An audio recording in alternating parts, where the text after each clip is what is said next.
Ya, betul Bapak.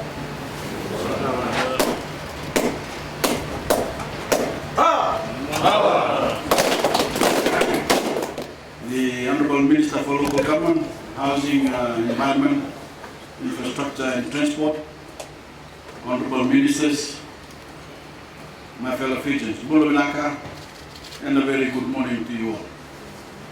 This is a great day for our coastal and maritime communities in Fiji as we commission the Bainimarama, the third and most impressive of the new vessels we have acquired for the government shipping service. This continuing upgrade of our ability to service the most isolated parts of Fiji is one of the most important things my government has ever done. Because before we acquired these vessels, like I said last year when we launched our latest vessel then, there had been a new ship on these routes for 3 decades. So I'm delighted to be here again, yet again, to commission a vessel that, like the previous two, that have already entered service, the Cagivou and the Voreqe, are transforming the lives of Fijians in our maritime communities.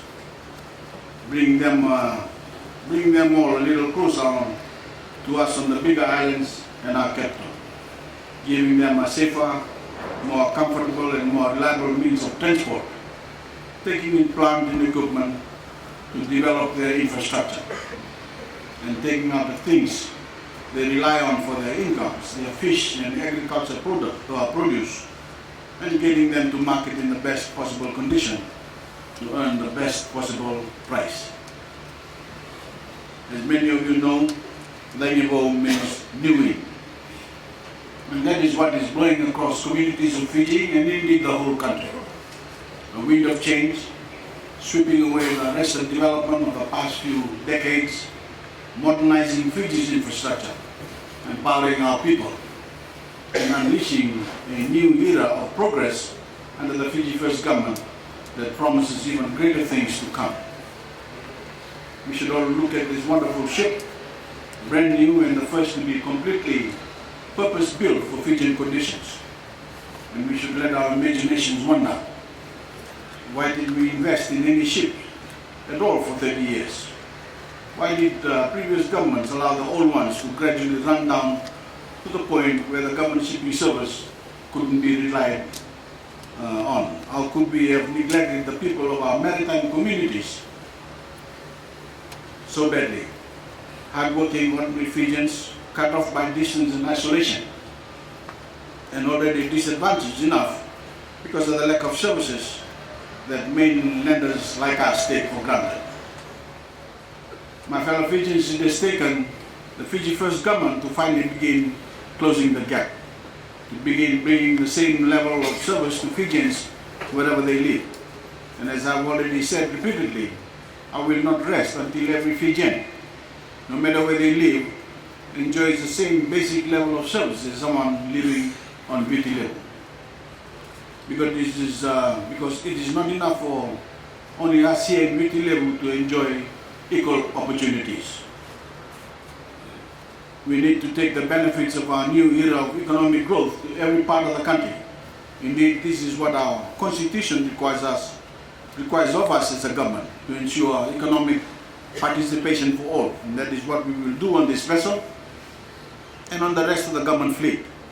A new wind of opportunity blowing through our nation for the benefit of everyone.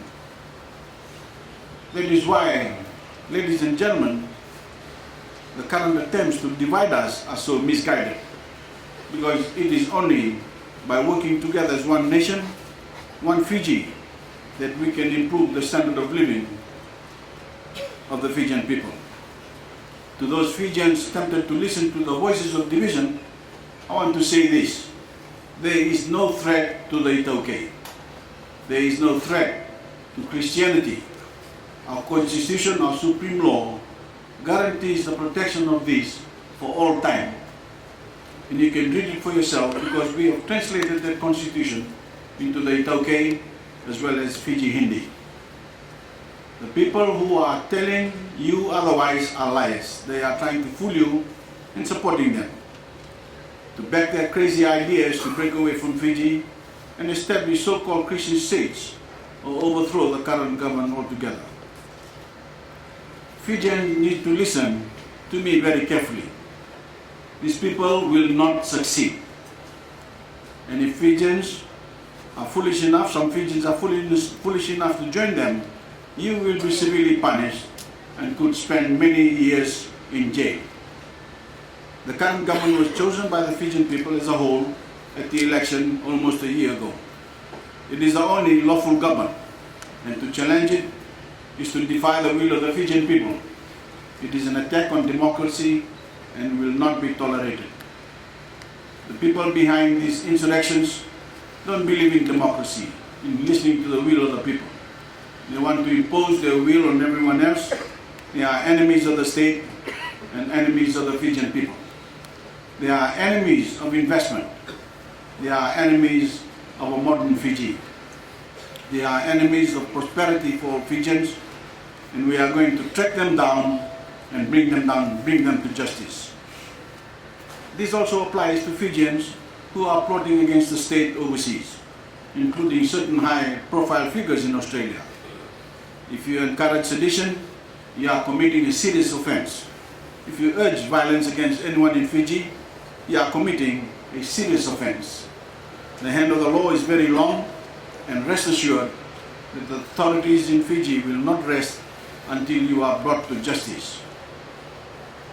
To those Fijians in the areas where these people are operating, let me say this: do not be fooled into supporting breakaway states. It is not only illegal, but even if they were permitted, they would have no hope of surviving economically.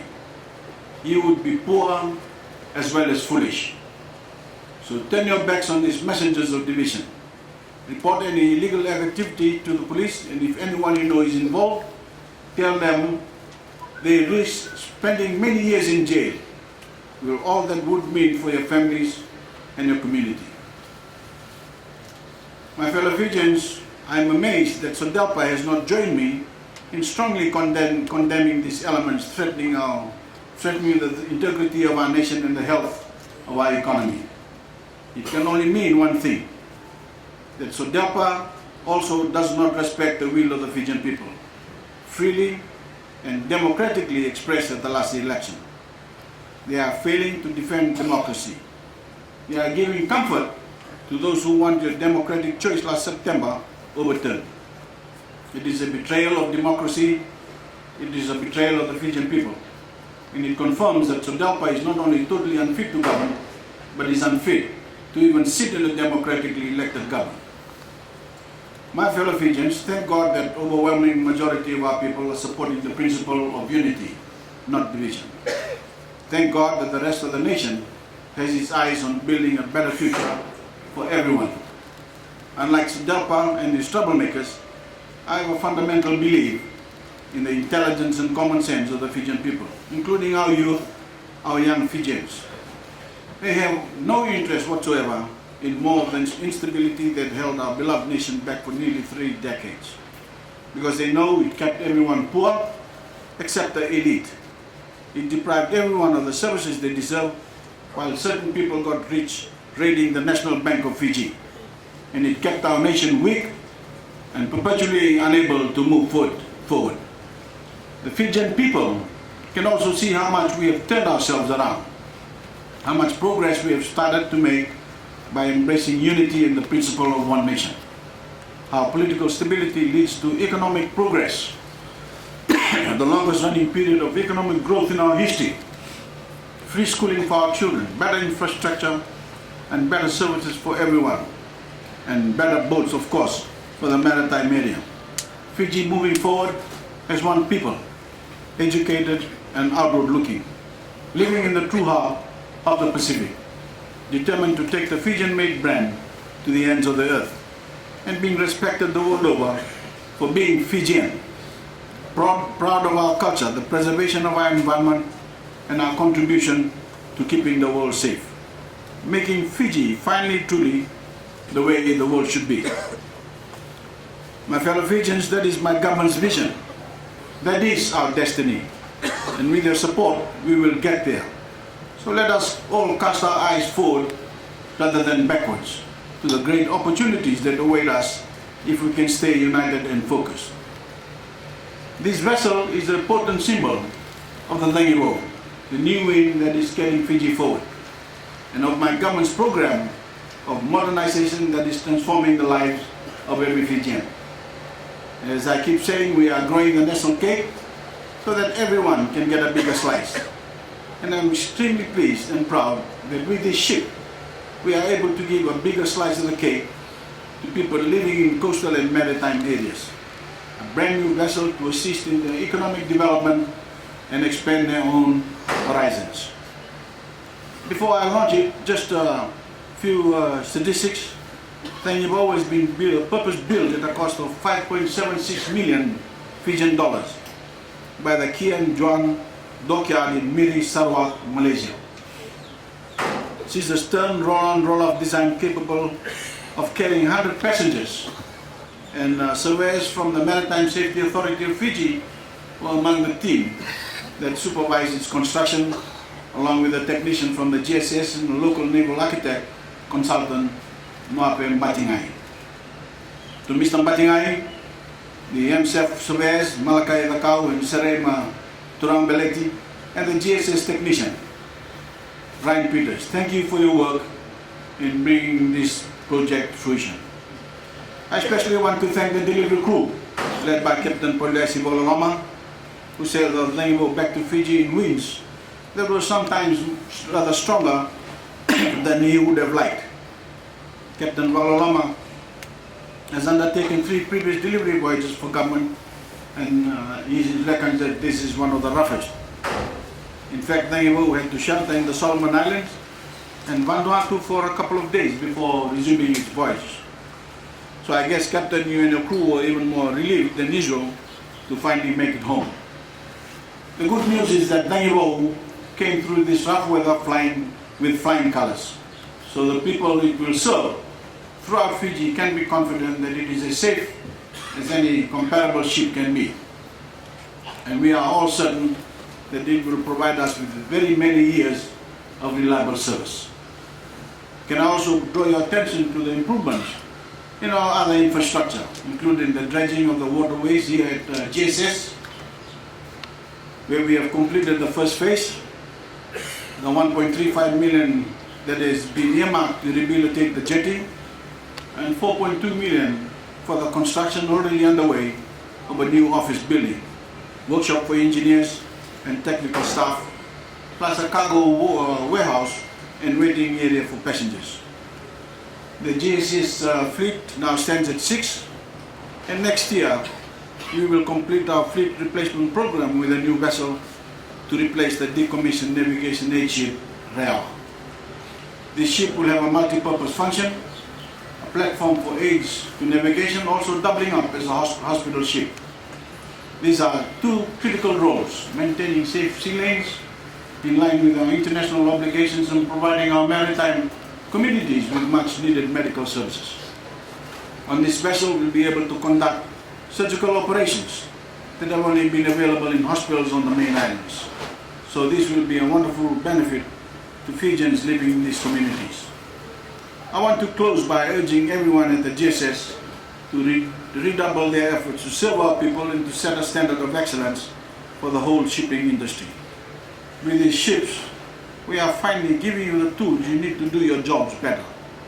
So I ask you all to really dedicate yourselves to the task with a stronger sense of commitment.